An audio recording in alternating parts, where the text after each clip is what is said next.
আজকে সকালে বেশ তাড়াহুড়োর মধ্যে দিয়েই দিনটা শুরু হলো আমার। বাড়ি যাবার কথা আছে আজকে, মানে নবদ্বীপ থেকে কৃষ্ণনগর যাব। সকালে 7:30টার সময় রান্নাবান্না বসিয়ে দিয়েছি।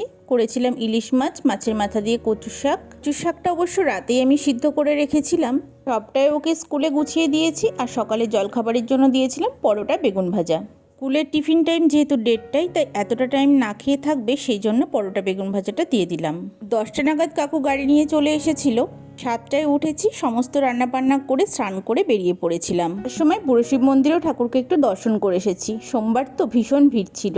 এদিকে মহারাজ কয়েকটা পেঁপের চারা পেয়েছে কোথায়, আর মা চিকেন বানাচ্ছিল। যদিও আজকে ইলিশ মাছ হয়েছে, শ্রীহান আর ভাইয়ের জন্য হচ্ছিল চিকেন। মা তো তার ভাইকে পেয়ে আমার কথা ভুলেই গেছে। আমি আর মহারাজ এসেছিলাম নিচে একটু ফুল গাছগুলোকে দেখতে। ফুলে হাত দিতেই খসে পড়লো সেটা। এলোমেলো চুলটাকে একটু সাজিয়ে নিলাম। কেমন লাগলো আমার এই ছোট্ট ভিডিওটা?